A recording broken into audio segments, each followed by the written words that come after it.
Okay, tumayo po tayong lahat at tayo po ay magsimula na po sa gawain ng Panginoon. Magandang hapon po sa atin lahat. Tayo po ay manalangin po para po magpuri po tayo sa Panginoon. Dakilang Diyos na makapangyarihan sa lahat, kami po ay nagpapasalamat po sa oras na ito. At muli niyo po dinala muli kami dito sa panambahan po, Panginoon. Hinihiling po namin, Panginoon, ang iyong gabay at patnubay. At nawa, Lord, pagharian niyo po ang aming kaisipan at puso sa oras na ito. Maging sa lingkod niyo po na magbabahagi ng iyong salita, Panginoon, pag-ingatan niyo po siya, Panginoon. Kayo po ang makita namin sa kanyang pagpapahayag ng iyong salita, Panginoon. Kaya sa oras na ito, tinataas po namin kayo pinupuri sa pangalan ni Jesus. Amen. Ayan, palakpakan naman po natin si Lord. Handa na po ba tayong lahat? Woo! Handa na ba mag-praise ng hallelujah?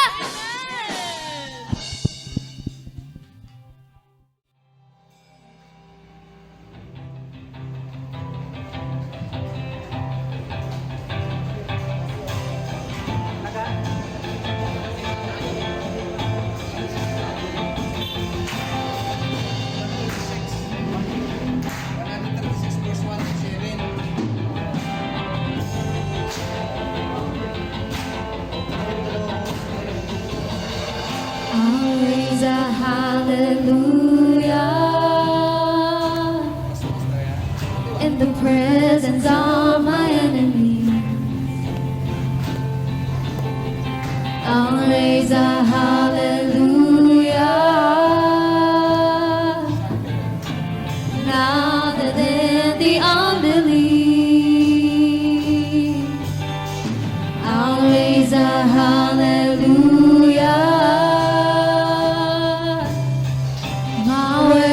Is a melody. I'll raise a hallelujah. Heaven comes to fight for me. I'm gonna sing in the middle of the storm. Louder and louder, you're gonna hear my praises roar.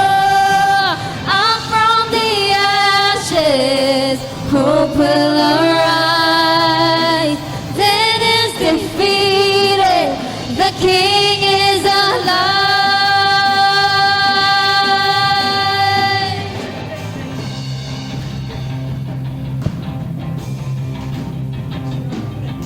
I'll raise a hallelujah with everything inside of me. I'll raise a hallelujah. I will watch the darkness flee. I'll raise a hallelujah in the middle of the mystery. I'll raise a hallelujah. Fear you lost your hold on me. I'm gonna sing in the middle of the storm. Louder and louder, you're gonna hear my praises roar. Out from the ashes, hope will arise. Then is defeated, the King is alive. I'm gonna sing in the middle of the storm. Louder and louder, you're gonna hear my praises roar. Out from the ashes, hope will arise. Then is defeated, the King is alive.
Sing a little louder.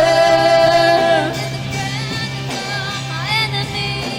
Sing a little louder. Louder than the unbelief. Sing a little louder. My weapon is a melody. Sing a little louder. Heaven comes to front for me. I'm gonna sing in the middle of the storm. Louder and louder. You're gonna hear my praises roar. I'm from the ashes. Hope will arise. Death is defeated. The King is alive. I'm gonna sing in the middle of the song. Louder and louder. You're gonna hear my praises roar. I'm from the ashes. Hope will arise. Death is defeated.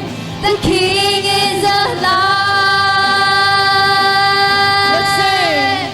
I'll raise a hallelujah. I'll raise a hallelujah. I'll raise a hallelujah. I'll raise a hallelujah.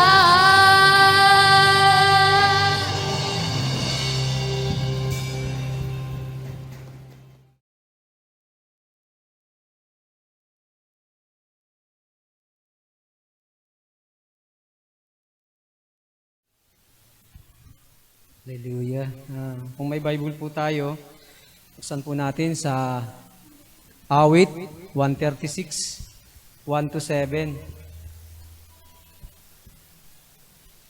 Basahin ko na po. Purihin si Yahweh sa kanyang kabutihan. Pag-ibig niya ay tunay, laging tapat kailanman. Pinakadakilang Diyos ng Diyos ay pasalamatan. Pag-ibig niya ay tunay, laging tapat kailanman. Ang Panginoon ng mga Panginoon ay ating pasalamatan. Pag-ibig niya ay tunay, laging tapat kailanman. Dakilang himala at kababalaghan, tanging kanya lamang. Pag-ibig niya ay tunay, laging tapat kailanman. Itong kalangitan, kanyang ginawa ng buong husay. Pag-ibig niya ay tunay, laging tapat kailanman. Nilikha ang lupa at pati ang tubig nitong kalaliman. Pag-ibig niya ay tunay, laging tapat kailanman. 7. Siyang lumikha, siyang gumawa ng araw at buwan. Pag-ibig niya ay tunay, laging tapat kailanman. Ang salita ng ating Panginoon.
pa sa ugat ng aming lahi.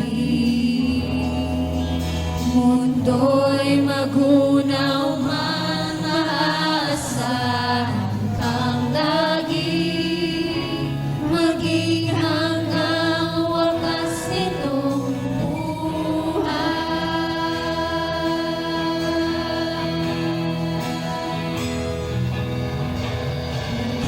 Dakila ka, O Diyos, tapat ka ng tunay, mula pa sa ugat ng aming lahi. Mundo'y magunaw man, maaasahan kang lagi, maging hanggang wakas nitong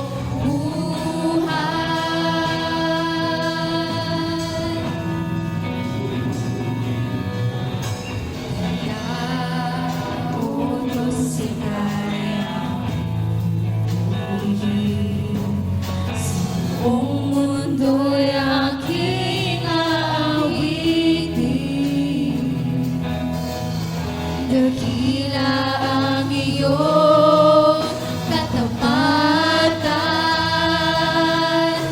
pag-ibig mo'y yan walang hanggan.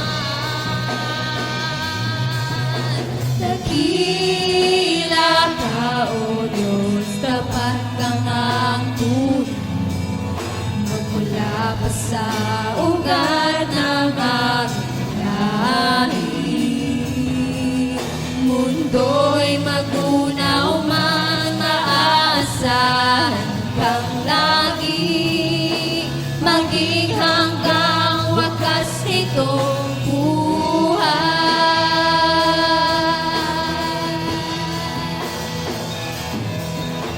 Dakila ka, O Diyos, tapat kang ang tunay, magmula pa sa ugat ng aming lahi.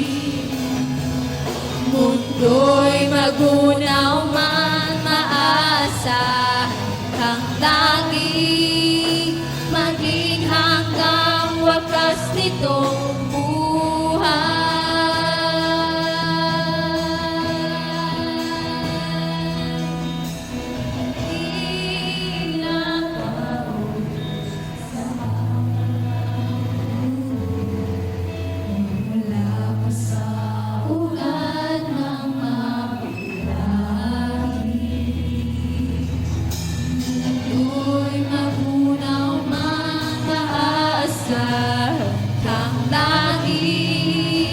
maging hanggang wakas nitong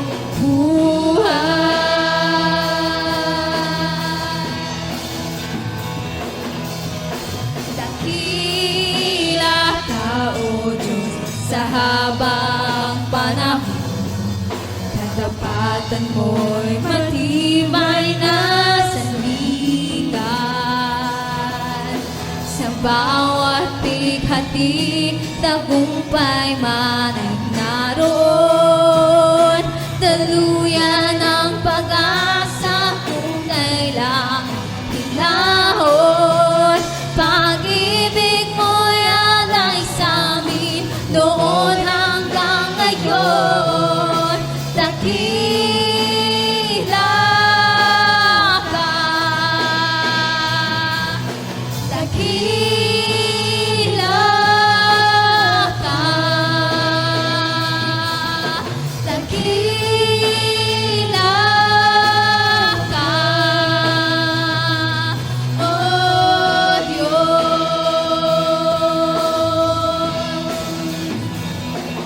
Sinasamba kita, pinupuri kita, ang pangalan mo'y itataas. Sinasamba kita, pinupuri kita, O Diyos sa buhay ko'y dakila ka.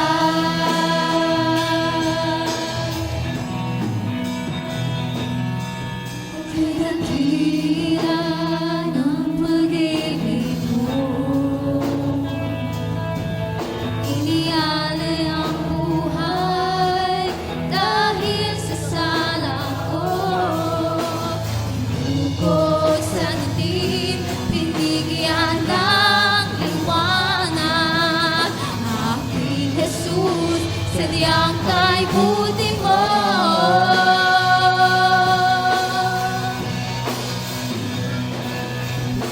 Purihin ka, Panginoon, sa kabutihan mo.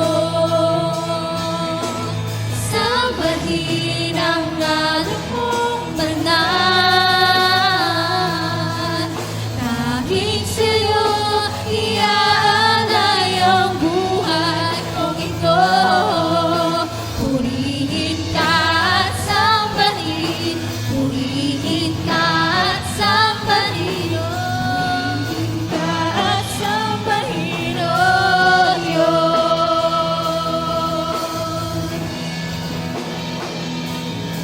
O kay dakila ng pag-ibig mo,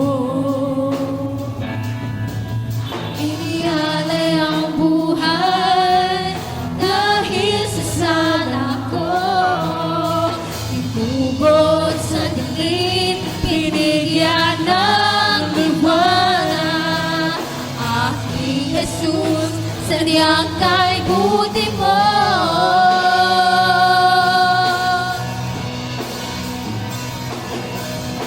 Purihin ka, Panginoon, sa kabutihan mo. Sambahin ang ngalan mong banal. Nanging sa'yo iaalay ang buhay kong ito. Purihin ka at sambahin, purihin ka at sambahin, purihin ka at sambahin, oh Diyos.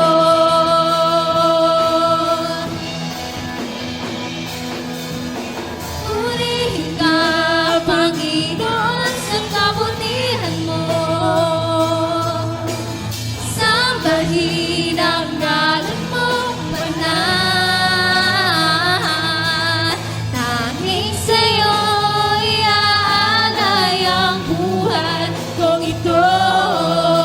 Purihin ka at sambahin, purihin ka at sambahin, purihin ka at sambahin, oh Diyos.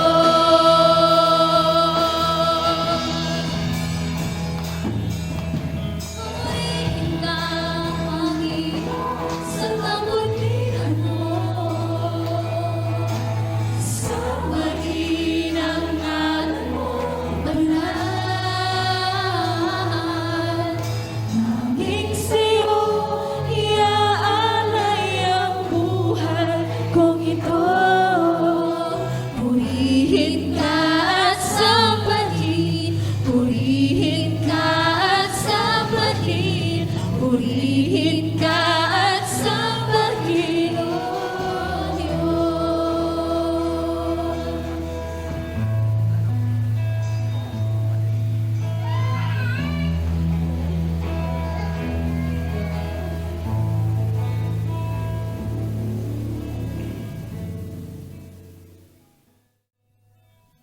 Hallelujah.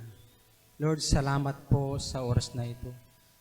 Pinupuri ka namin, pinapasalamatan ka namin. Salamat po sa handog na kantang ito, Lord God, sa inyo, Lord God.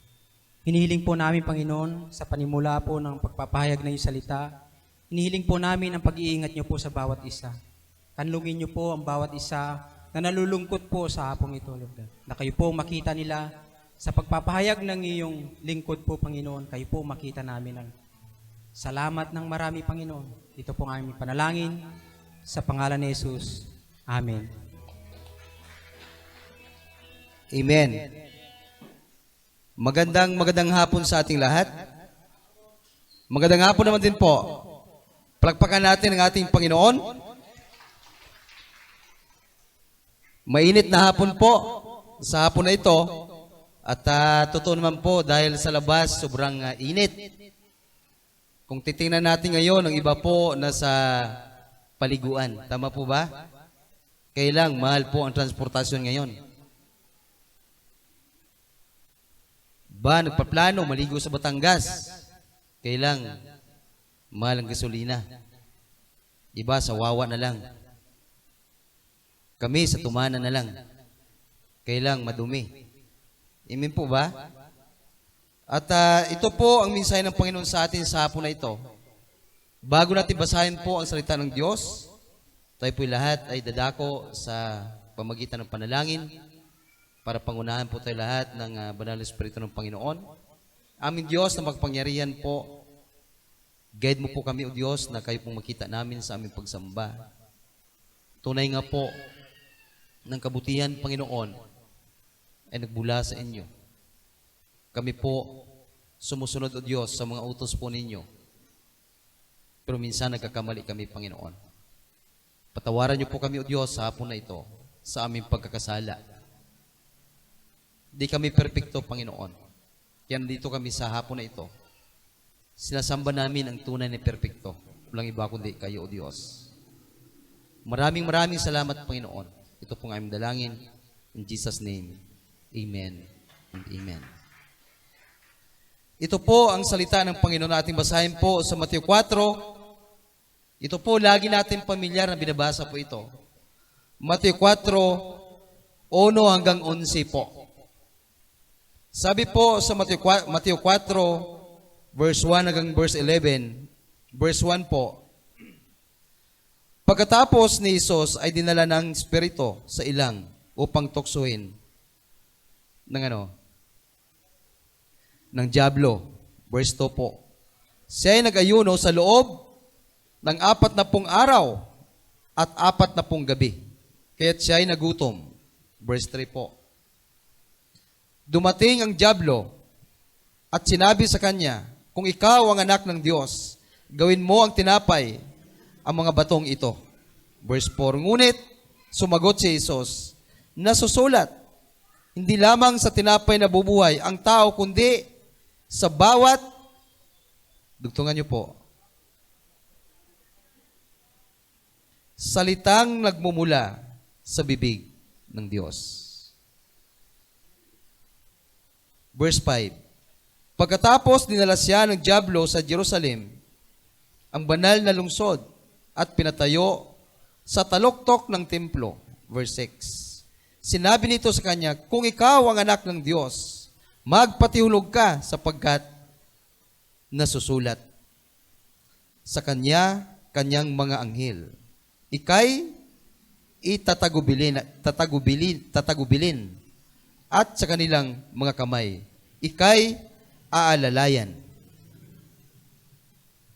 nang sa mga bato, paamoy hindi masaktan. Verse 7, ngunit sumagot si Jesus, anong sinabi?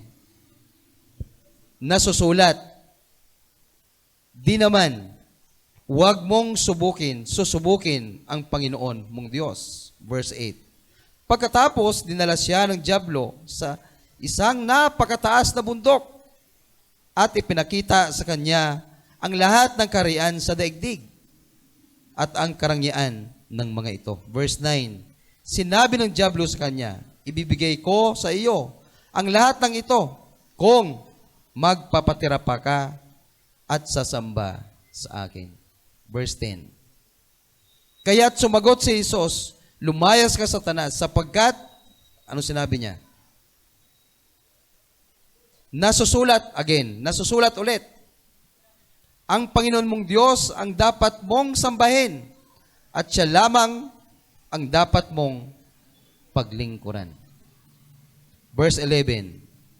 Pagkatapos, iniwan siya ng diablo. Dumating naman ang mga anghel at siya'y pinaglilingkuran. Palakpakan natin ang salita ng Diyos. Amen? Ito po yung pamagat ng mensahe ng Panginoon.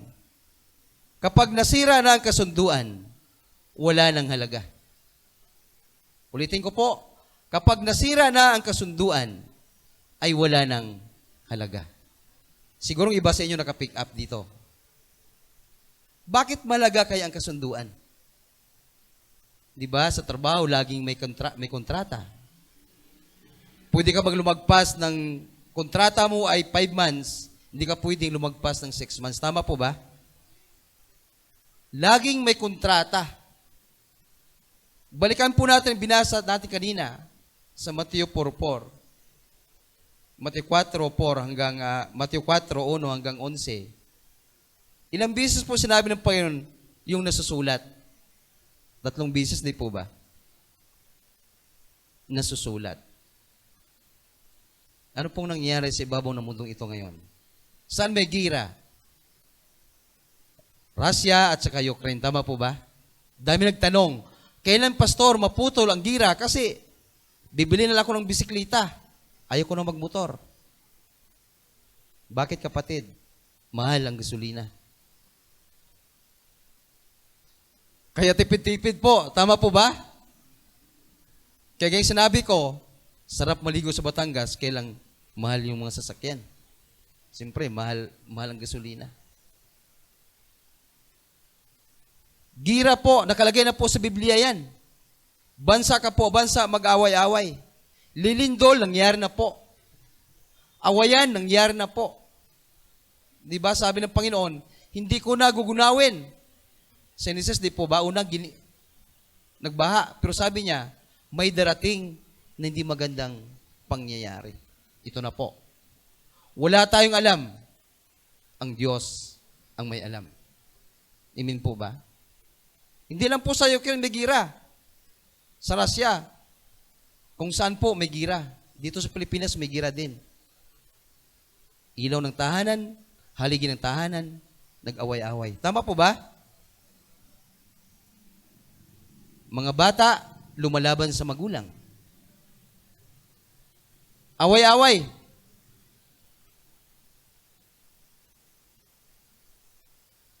Ulitin ko po, ang pamagat ng mensahe ng Panginoon, kapag nasira ng kasunduan, wala nang halaga.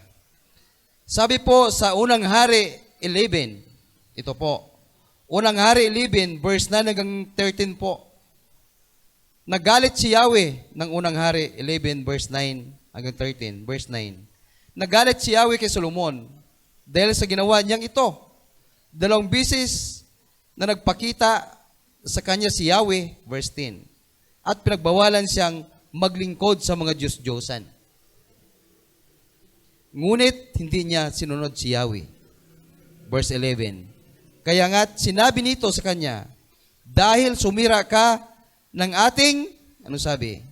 Kasunduan, at sinuway mo ang aking mga utos, alisin ko sa iyo ang karian, at ibibigay ko sa isang lingkod mo. Verse 12. Ngunit, alang-alang kay David na iyong ama. Hindi ko gagawin ito sa panahon ng paghahari mo, kundi sa panahon ng paghari ng iyong anak. Verse 13. Isang lipi lamang ang ititira ko sa kanya. Alang-alang kay David na aking lingkod. At alang-alang sa Jerusalem, ang lunsod na aking pinili. Kung ating basahin po ang Unang Hari, atras ang kaunti, 10, Unang Hari 10, 14 to 29. Nung panahon na yun, ang pinakamayaman si Solomon. Tama po ba? Kung basahin po natin itong book ni Solomon, siya ang pinakamayaman noong unang panahon. Tinitingala siya ng mga hari. Tiyatanong siya kung ano pong ginawa niya. Bakit yumaman siya? Gusto ng mga hari noong panahon na yun, marinig ang testimony ni Solomon para malaman kung anong sekreto, bakit siya ang pinakamayaman nung panahon na yon. Sa Unang Hari 11, 9-13, nagalit si Yahweh kay Solomon dahil sa ginawa niyang ito. 2 beses nagpakita sa kanya si Yahweh at pinagbawalan siyang maglingkod sa mga Diyos-Diyosan. Alam naman po natin kung ano po yung Diyos-Diyosan. Hindi lang pong revolto. Marami po tayong Diyos-Diyosan sa ating buhay. Tama po ba? Gilagi sasabi po ng lingkod ng Panginoon, ano po bang priority natin? Di ba? Kasi pagdating ng panahon, wala naman maiiwan dito. Naniwala ba kayo? Naniwala ba kayo na hindi lang itong lugar na ating titirahan? Pagdating ng panahon, naniwala ba kayo na may lugar talaga tayong patutunguhan? Kaya lang, di natin alam kung saan tayo pupunta. 2 bagay lang po yan. Patuloy natin. Ngunit hindi niya sinunod si Yahweh. Kaya't sinabi nito sa kanya, dahil sumira ka ng ating kasunduan at sinuway mo ang mga utos ko, alisin ko sa iyo ang aking karian at ibibigay ko sa isang lingkod mo. Tanong, bakit tumalikod si Solomon sa Diyos? Kung balikan natin ang history po ni Adan at saka ni Eva sa Genesis po, Genesis 3. Hindi po ba? Kung titingnan natin po yon, saan ka nagsimula, pastor, ang kasalanan? Nung sinabi ng Panginoon, huwag mong pakialaman yan. Pinakialaman. Kaya, saan nagpunta si Adan? Tumago. Tama po ba? Tumago siya.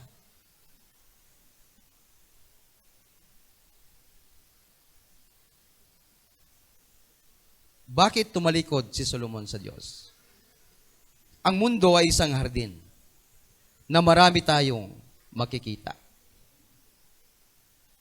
At malaya tayong pinapipili ng Diyos. Katulad ni Solomon na noong kasama pa niya ang Diyos sa kanyang buhay at hindi niya sinira ang kanilang kasunduan. Marangya ang kanyang buhay. Lahat na yaman ay galing sa Diyos. Katulad po sa ating hinaharap ngayon, marami tayong pagpipilian. Kumbaga, isang hardin itong sanlibutan ngayon na ating tinatayuan. Marami tayong pagpipilian. Kaya sinabi lagi ni Pastor, hindi ko makalimutan po sa mga kabataan, after 5 years, gaganda ang buhay niyo, mga anak. Totoo. Pero, dalawang bagay yon ang lingkod ng Diyos sinabi noon. Sabi niya, kung itong pipiliin mo, anak, gaganda ang buhay mo after 5 years. Pero kung itong pipiliin mo, anak, hindi gagandang buhay mo after 5 years. Kaya dito po, makikita natin, sinabi dito, kaya nga, bakit tumalikod si Solomon sa Diyos? Nung panahon na yon, maraming abala si Solomon. Kung basahin natin, lahat po ginagawa niya, mayaman siya. Tama po ba? Siguro hindi lang lusyutan yung yaman noon. Ilang babae po ang kasama ni Solomon ng panahon na yon. Hindi niya po pinakinggan ang tinig ng Diyos, samantala ang yaman niya ay galing sa Diyos. Tama po ba? Nung panahon na yon, nagkaroon ng desisyon si Solomon na sundin ang kanyang sarili. Kaya, pagdating sa dulo-dulo, ang kanyang yaman nawala. Saan ang galing ang yaman na yon? Sa Panginoon. Kaya, tumalikod si Solomon sa Diyos. Sa ating pamumuhay po, kaya sabi ko nga minsan, bakit ang lingkod ng Diyos at ang mga anak ng Diyos mabilis tumalikod sa Diyos? Nakita mo pa, 1 year, 3 years, pagdating po, wala na. Hindi na po nagpapatuloy kasi may pagpipilian sa hardin sa ibabaw ng mundong ito. Tama po ba? Marami tayong pagpipilian dito sa ibabaw ng mundong ito. Marami tayong nakikita. Kaya sinabi ng Panginoon talaga, lahat bagsak. Wala talaga karating sa karya ng Diyos, puro bagsak. Kaya lang, salamat na lang sa Diyos sa kanyang wagas sa pag-ibig. Nagdesisyon siya na mahalin tayo kahit hindi natin mahal ang Diyos. Amen po ba?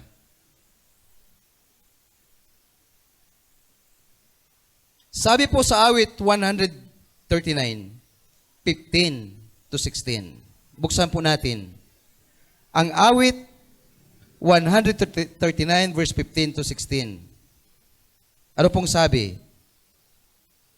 Sabi po, ang buto ko sa katawan noong iyon ay hinugis. Sa loob ng bahay bata, dooy iyong napapansin. Lumalaki ako roong sa iyo'y di nalilihim. 16. Ako'y iyong nakita na hindi pa man isinilang. Batid mo kung ilang taon ang haba ng aking buhay. Pagkat ito'y nakatitik sa aklat mo na talaan. Matagal nang balangkas mong ikaw lamang ang may alam. Balikan natin po ang kwento ng lingkod ng Diyos. Sabi sa mga bata noon, after 5 years, gagandang buhay ninyo. Yung sumunod po sa Panginoon, gumandang buhay talaga. Bagamat hindi magandang nangyari sa kanyang pag-aral, hanggang dumating po sa panahon, hanggang nakatapos po siya, iba may asawa na, iba may trabaho na, pero ang buhay ay gumanda. Tandang-tanda ko yun, iba sa inyo dito eh. After 5 years. Kasama po yung kapatid ko doon, na dati baluktot yung katawan. No? Kilala niyo yun. Ang tawag sa kanya dati ay, alam niyo yung tawag sa kanya dati yan. Kilala ni Rosalyn yan. No? Kilala ni Jonah yan. Mainin na mainin. Ang kilos ay numerado. Mahina kumilos. Alam mo tawag sa kanya dati dito? Sabihin ko lang, bakla. Baluktot ang katawan, payat na payat. Talaga sabi ko nga, napakabuti ang Panginoon. Kasi, hindi maganda ang buhay noon. Pero, dahil sa Diyos, nagpapatuloy sa advice, ngayon, gumanda ang buhay. Kilala niyo yun. Hindi ko na bagitin ang pangalan. Ngayon, may pamilya na. May 3 ng anak. Ganda ng buhay. Dati, walang saysay ang buhay. Bagitin ko ng pangalan, iba nagtitingin eh. Ronel ang pangalan, kapatid ko yon. Kilalang iba yon ninyo. No? Payat na payat noon. Pero dahil po, sinabi ng lingkod ng Diyos, Pastor Carlos, after 5 years, kung kayo mag-aaral mabuti, sumunod sa Panginoon, ngayon, ang hindi nyo mabili, pag after 5 years, pag nakatapos kayo, ngayon, mabibili nyo ang gusto nyo. Oo nga. Nag-asawa, nakabili nga. May 3 ng anak. Nangyari ang sinabi ng lingkod ng Diyos. Nakatrabaho na maganda, nakabili ng sasakyan, maganda ng buhay. Dahil po yan sa Diyos. After 5 years, ngayon, dito ko tumingin.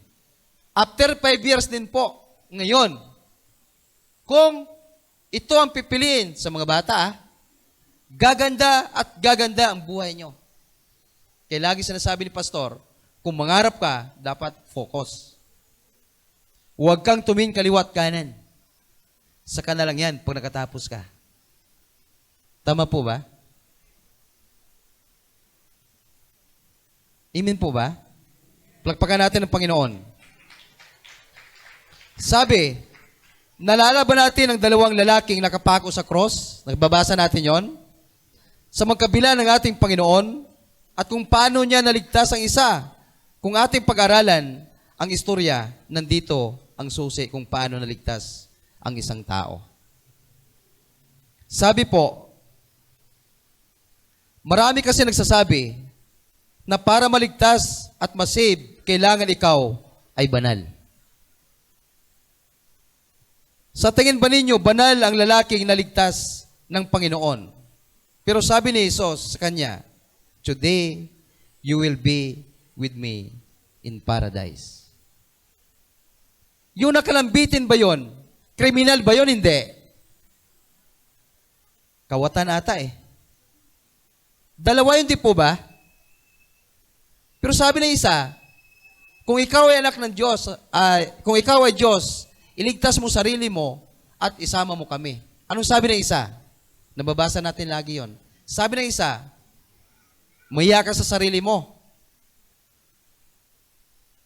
Nagkasala tayo, dapat tayong magbayad at mamatay. Pero, hindi nagtapos doon ang sabi ng isa. Ang sabi ng isa, Panginoon, kung saan ka naroon, sasama mo ako. Sinabi ba ni Lord, kriminal? Magpakulong ka muna, magsisi ka muna. Bago kita isasama. Anong sagot ng Panginoon? ngayon din, isasama kita sa paroroonan ko.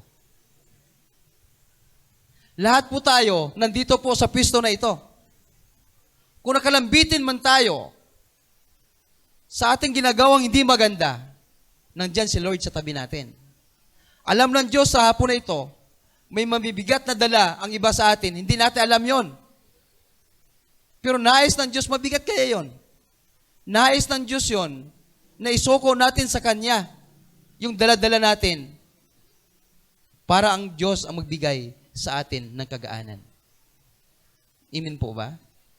Lahat po tayo sa hapon na ito, may purpose tayo kung bakit nandito tayo. Nais natin makasama ang Panginoon sa ating buhay. Amen po ba? Marami nagsabi, lagi akong may problema, pastor. Lagi akong mabigat ang dala-dala ko. Paano ito matanggal, pastor? Kung sana ako lumapit sa Panginoon, saka ako nagkaroon ng problema. Alam niyo po, habang nabubuhay tayo, habang lumalapit tayo sa Panginoon, ang problema, kakambal natin. Amen po ba? Ang tanong, tayo po ba magpapatuloy sa ipinapagawa ng Diyos sa atin habang tayo po nabubuhay sa ibabaw ng mundong ito? Gaya sinabi natin, pagdating ng panahon po, lahat may katapusan. May hangganan talaga. Maniwala kayo sa hindi, ako naniwala ako na pagdating ng panahon, itong kalakasan na ito, matatapos din ito. Ang tanong, habang tayo malakas, saan natin ilagak ito ang kalakasan natin? Oo, lahat tayo may problema. Lahat tayo may kanya-kanyang inarap sa buhay. Pero ang nais ng Panginoon, isa lang po, magdesisyon tayo kung saan tayo susunod. Kaya malaga dito ang commitment. Amen po ba? Lalo po sa mga magulang. Dito po sa ating tinatahak na buhay ngayon, alam natin, malakas pa tayo, tama, pero sa mata ng Diyos, minsan may mali din tayo. Yung mga desisyon natin. Ako, noon, ganun ang aking buhay. Ngayon, iba na. Mas priority ko po ang paglilingkod sa Diyos sang sa iba. Amen po. Ang hirap kaya? Bahay, trabaho, church. Bahay, trabaho, church. Wala na pong iba. Lalo pagdating ng linggo, buo yun. Nasa area tayo lahat. Wala nang uwian. Amen po ba? Yan po ang nais ng Panginoon. Kasi pagdating ng panahon, tingnan nyo po. Sabi ng iba, pag nakita mga kaibigan, ay, ngayon ito nagkita, bakit may kulay ng buhok mo? Hindi kulay na talagang original na kulay. Ilang taon lang. Kaya, ako, para niyo makita ang kulay ko, kaya pinapakalbo ko yan. Pero lumilitaw pa rin ang kulay. Amen po ba? Ilang taon na po tayo nagsama dito. Alam niyo po, ngayon nakaramdam na ako ng kahinaan din. Dati po, malakas pa. Ngayon po, nakaramdam talaga ako ng kakaiba na. Pero sabi ko, Lord, lahat, ikaw ang may alam. Wala kaming alam. Ang alam namin, magsamba kami sa iyo at sumunod sa ipinag-uutos mo. Plakpakan natin ang Panginoon. Sino ba nagbibigay kasunduan? Lalo po sa mag-asawa. Amen po ba? Na magsama ng habang buhay ang Diyos. Bakit nakikita natin, kung titingnan natin po ang pamalakad sa ibabaw ng mundong ito, nawawala na po ang kasunduan. Para bagang okay na lang. Amen po ba? Kaya, nasasaktan. Akala ko tama. Akala ko tama ang aming pinag-usapan. Akala ko nag-uusap kami na ganito, pagdating ng 5 years, pagdating ng 2 years, okay na, yun pala, naglaho. Kaya, di ba masakit?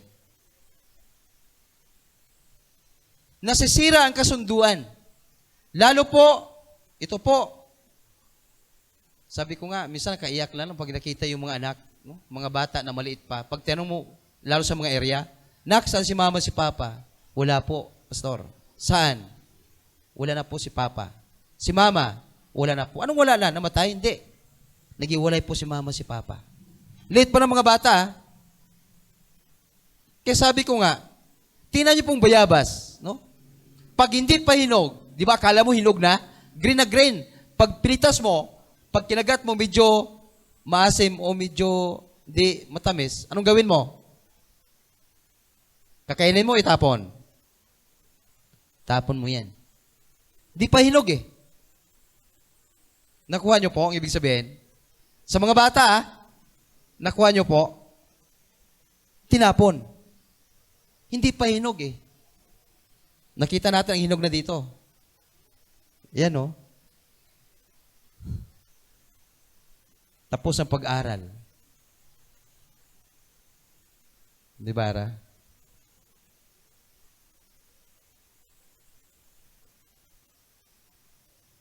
Kung hinog na po, ang sarap yun kainin, tama po ba? Itinapon. Ito pong nangyari ngayon. Kaya mga, sabi ko nga, kawawa, pagdating ng panahon, iiyak mo na lang. Kung hindi na-cultivate ng salita ng Diyos ang bata, pag lumaki, pag wala po nagtuturo, wala sa gawain ng Diyos, ano mangyari? Hindi na puputol po. Tama po ba?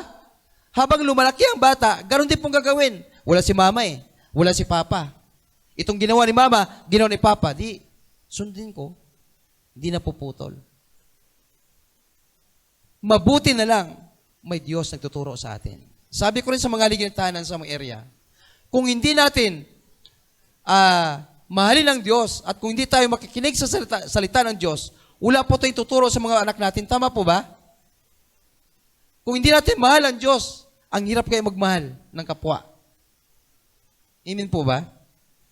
At kung hindi tayo kumukuha ng advice sa Panginoon, wala po tayong may tuturo sa mga bata. Lalo sa Peace 5, yan, sa pinangunahan ni Brother Bike. Minsan makita mo po, habang nagsasalita, tumutulo ng luha ng nanay. Paglapitan mo po, wala po akong asawa. Saan pong asawa mo, sis? Sumakabilang bahay. Okay lang, sumakabilang buhay, di ba? Sumakabilang bahay lang. Yung bang kalooban ng Diyos? Hindi. Ang kalooban ng Diyos, di ba may kanta, kapit kamay?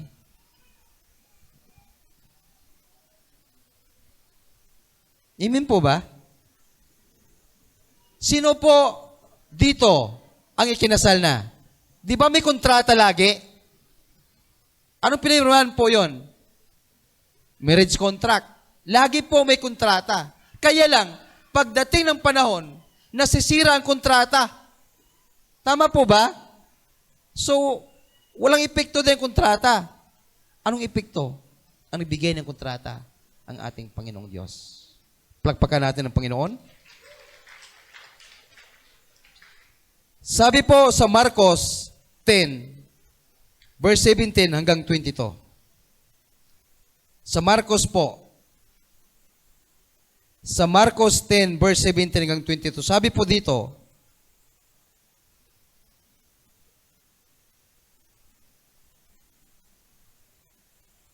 diyan na po ba kayo? Nang siya'y paalis na, may isang lalaking patakbong lumapit kay Jesus, lumuhod sa harapan niya at nagtanong, "Mabuting guro, ano po ba ang dapat kong gawin upang makamtan ko ang buhay na walang hanggan?" Verse 18. Sumagot si Jesus, "Bakit mo ako tiyatawag na mabuti? Walang mabuti kundi ang Diyos lamang." Verse 19. Alam mo ang mga utos ng Diyos. Huwag kang papatay, huwag kang mangangalunya, huwag kang magnanakaw, huwag kang sasaksi ng walang katotohanan, huwag kang mandaraya, igalang mo ang iyong...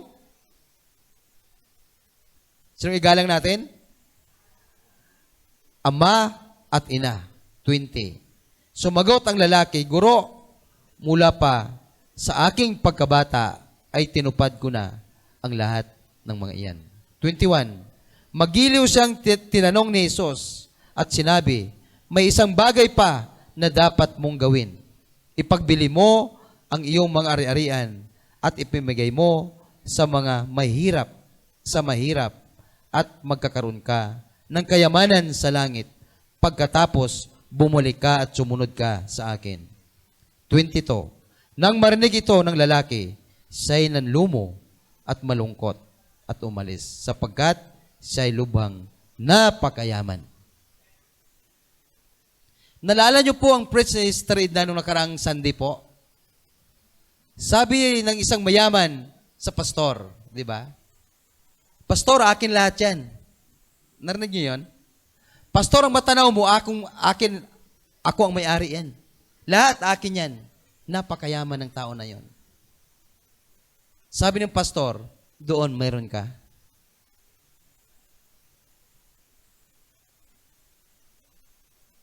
Wala.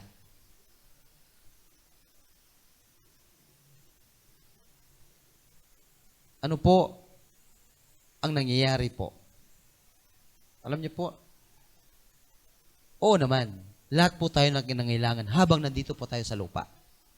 Pero tandaan natin, ang yaman ay galing sa ating Panginoon. Amen po ba? Darating at darating at darating ang panahon. Kung ano man po ang ating naipon dito, kailangan natin yun yan. Pero, iiwanan din natin yan. Pero ang nais ng Diyos, habang tayo po binibless ng Panginoon, patuloy po ang ating pagtingala at pagsunod sa ating Panginoong Diyos. Palakpakan natin ang Panginoon. Tulad po sa nabasa natin sa Marcos po. Gusto niya. Mula pagkabata, kabaitan na gawa niya na. Pero isa lang ang nais ng Diyos. Ibinta mo ang iyong ari-arian at sumunod ka sa akin. Nanlumo ang mayaman. Ano po bang ari-arian na ibig sabihin ng Panginoon sa atin? Kaya sinabi ko, baka may mga priority tayo sa ating buhay na hindi kalugod-lugod sa ating Panginoon. Amen po ba? Okay, praise the Lord. Na-bless ako sa sinasabi ni Pastor kanina. Talagang, thank you Lord. Pero paglabas ng sanctuary, baka may ari-arian pa tayo na hindi natin kayang ibinta sa ating buhay. Salamat sa Diyos, narinig ko po ang mensahe ng Panginoon. Pero dito lang yun. Baka paglabas natin, yun pa rin ang ating priority sa ating buhay. Tulad sa Mateo 4:4 po. Di ba? Nabubuhay ang tao sa bawat lumalabas sa bibig ng Diyos, hindi lamang sa tinapay. At pagdating sa verse 11, iniwan po sa ng dyablo. Dahil ang Panginoon po ay sinusubok din po ng dyablo. Kung titingnan natin, hanggang ngayon tayo din po sinusubok din. Tanong, ilang bisis pa lumalabas sa ating bibig? Nasusulat, nasusulat, nasusulat. Tama po ba? Bawa, sis, may problema ako. Nasusulat, sabi ng Panginoon, kayang-kaya yan ng Diyos. Wala man akong may tulong sa iyo na financial. Ito pong may tutulong sa iyo. Prayer says. Bawa, sa mga haligi ng tahanan, sinubok, sa pagmumotor, kinat, nagalit ang nagkat, inagalit din ang anak ng Diyos. Anong gusto mo? Away na. Ano ba ang lumalabas sa atin pag tayo po ay sinusubok ng dyablo habang nabubuhay ta? Nung sinubok si Lord 3 beses din sinabi ng Panginoon, nasusulat, nasusulat, nasusulat. Tayo din po, araw-araw sinusubok tayo po ng dyablo. Lalo po sa mag-asawa. Amen po ba? Gayong kwento ko po, ito hindi ko nakwento sa inyo. Nung unang paghahayo ko po sa Peace 5, kinabahan din ako. No, nakwento ko sa mga tatay. Unang-unang punta ko sa Peace 5, siyempre gubat. Pagdaan ko po, siyempre talahay pa tag-ulan. Pinara akong 3 tao. Alam mo naman, ang mundo. Saan ka punta? Sabi ko po, pastor po ako. Punta po ako dyan sa Peace 5. Kila Sister Apple. Pastor-pastoran ka lang siguro, ano? Yan ang forma mo, pastor ka? Siyempre, alam mo mga bisyo doon. Hindi po. Akala ko, hanggang doon na lang ako. Huwag kang duman dito mamaya, may paglalagyan ka sa amin. Siyempre, alam mo naman yung mga kalakaran sa mga area. Hindi ako duman doon, pagbalik ko.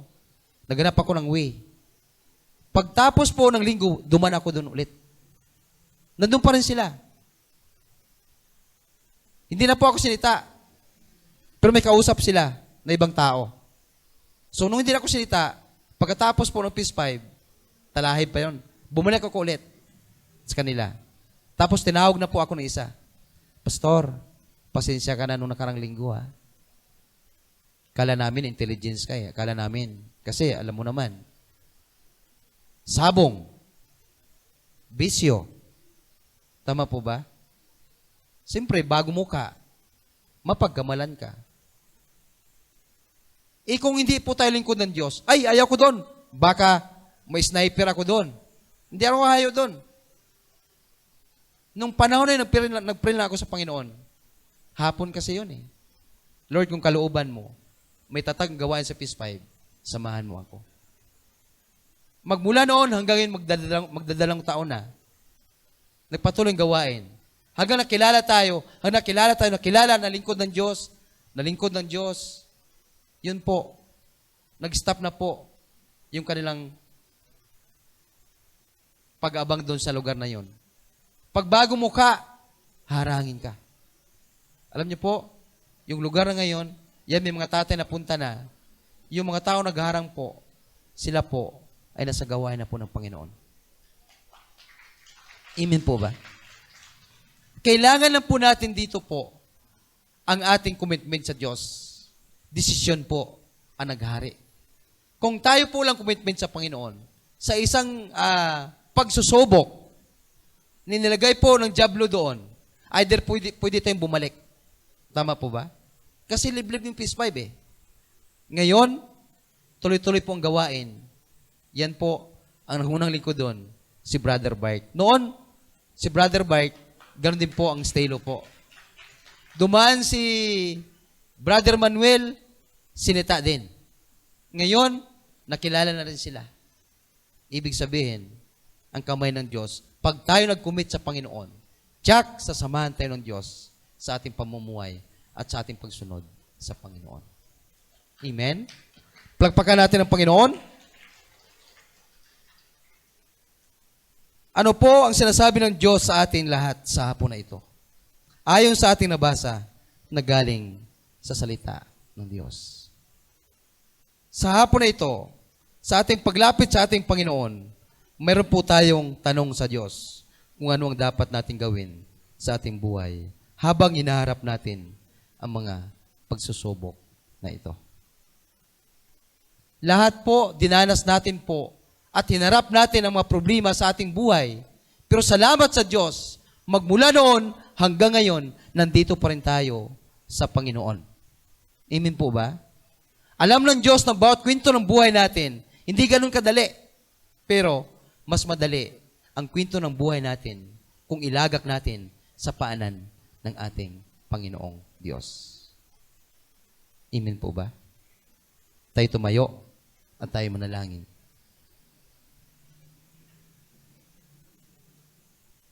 Aming Diyos na makapangyarihan, pinupuri ka namin, Panginoon, sa hapon na ito. Nakita namin, Panginoon, ang diferensya po ng aming pamumuhay na wala kayo at sa piling namin kayo, Panginoon. Ang pabor niyo po, Diyos, ang nais namin. Dahil kayo, Panginoon, ang nagbigay sa amin ng buhay. Pagpalain niyo po, O Diyos, ang mga anak niyo po sa hapon na ito. Nandito po sa inyong harapan. Nais namin, Panginoon, hindi masira ang aming kasunduan sa inyo na magpapatuloy kami. Salamat, Panginoon, sa palaala na minsan po nang hina kami, lumalakas kami, O Diyos, sa inyong tulong sa pamagitan ng panalangin, sa pamagitan ng aming pagbabasa ng inyong salita. Ito po ang aming dalangin at samo sa matamis sa pangalan ni Jesus. Lahat magsabi ng Amen and Amen. Manatili tayo nakatayo. Tatawagin po natin ang manalangin sa ating pagbigay sa ating Panginoong Diyos. Yon, purihin natin ang Panginoon. Napakabuti ng Diyos. Naintindihan niyo po ang ibig sabihin ng ating Panginoon sa hapon pong ito? Andyan pa ba kayo? Palakpakan natin ang Panginoon. Salamat sa Diyos. Napakabuti ng Diyos. Parang kailan lang. Okay, salamat. Tayo po'y manalangin para sa ating pong pagbibigay. Ang sabi po sa 2 Corinthians 9:7, ang bawat isa ay magbigay ng ayon sa ipinasya ng ating puso. Sapagkat iniibig ng Diyos ang kusang nagbibigay ng masaya. Hallelujah! Dakilang Diyos, Ama naming mapagmahal, itinataas ko po sa inyo, Panginoon, ang bawat isa sa amin. Ano man ang aming kaloob sa hapong pong ito, nagpapasalamat po kami, Panginoon, sa lahat ng iyong ipinagkaloob at ipagbibigay. Dalangin namin, Panginoon, ang gabay mo at patnubay mo. In Jesus' name, Amen and Amen.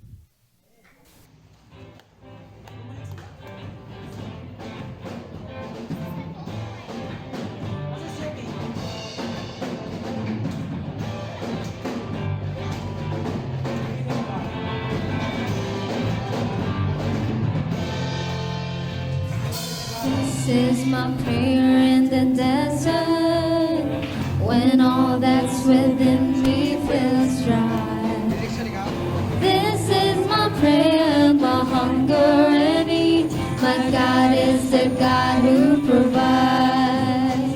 And this is my prayer in the fire, in weakness or trial or pain. There is a faith proved more worth than gold, to refine me, Lord, through the flame. I will bring praise, I will bring praise. No weapon formed against me shall remain. I will rejoice, I will declare, God is my victory and He is here.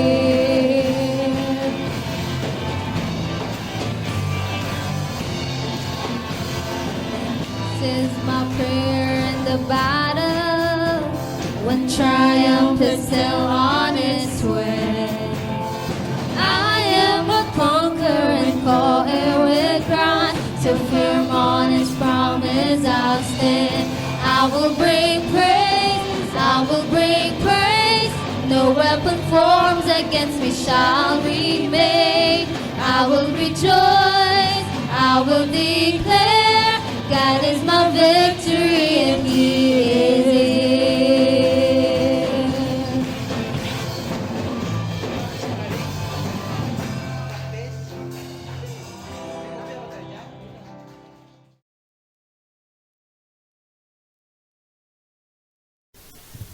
Hallelujah. Ama namin mapagmahal, makapangyarihan sa lahat, maraming salamat po sa araw na ito, Panginoon. Maraming salamat po sa buhay na iyong pinagkaloob sa bawat isa sa amin. Maraming salamat po sa ibinigay na araw-araw na hininga sa gitna ng pandemic, Panginoon. Maraming salamat po sa iyong banal na salita. Nawa po itong iyong salita ay aming mahabahagi sa aming mga mahal sa buhay at aming may sa buhay. Hinihingi po namin, Panginoon, ang iyong patnubay at gabay sa aming pansamantalang paghihiwalay sa hapon na ito, Panginoon. Atin po itaas ang ating mga kamay. Naway sumain yung lahat, ang pagpapala ng Panginoong Hesukristo at ang pag-ibig ng Diyos at ang pakikisama ng Espiritu Santo. Sa ngalan ng Ama, ng Anak, ng Diyos Espiritu Santo. Amen. Ngayon, palakpakan naman po natin si Lord! Woo!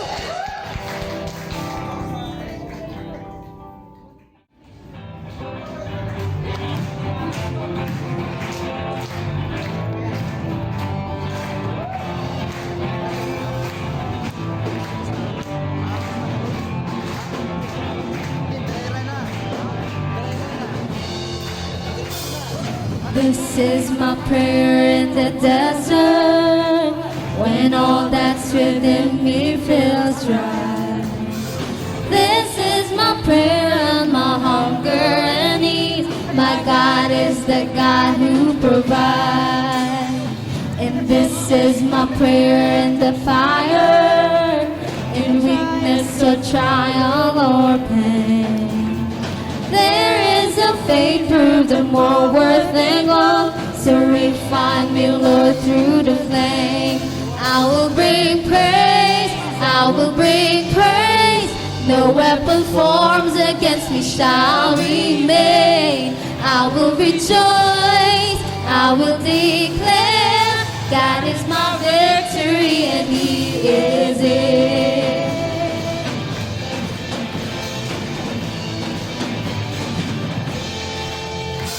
And this is my prayer in the battle, when triumph is still on its way. I am a conqueror and co-heir with Christ, so firm on His promise I'll stand. I will bring praise, I will bring praise. No weapon formed against me shall remain.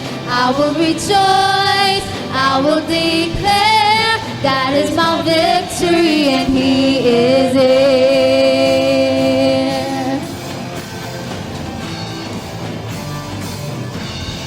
I will bring praise, I will bring praise. No weapon forms against me shall remain. I will rejoice, I will declare, God is my victory and He is it.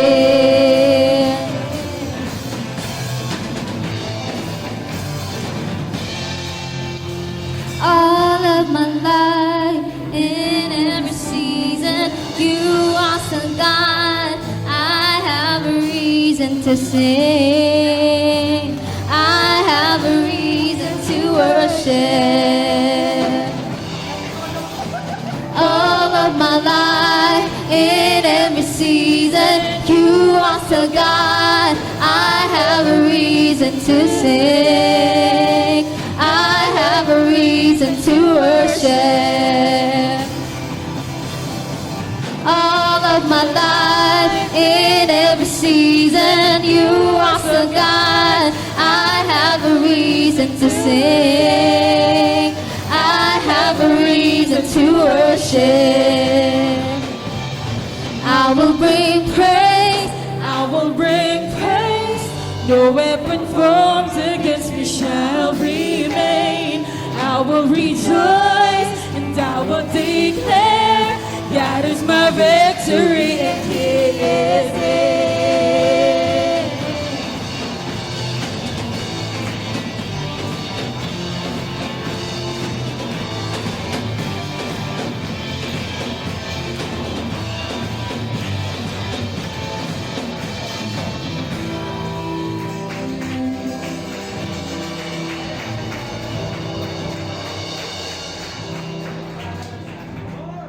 Lahat magsabi ng? Amen. Maraming salamat po.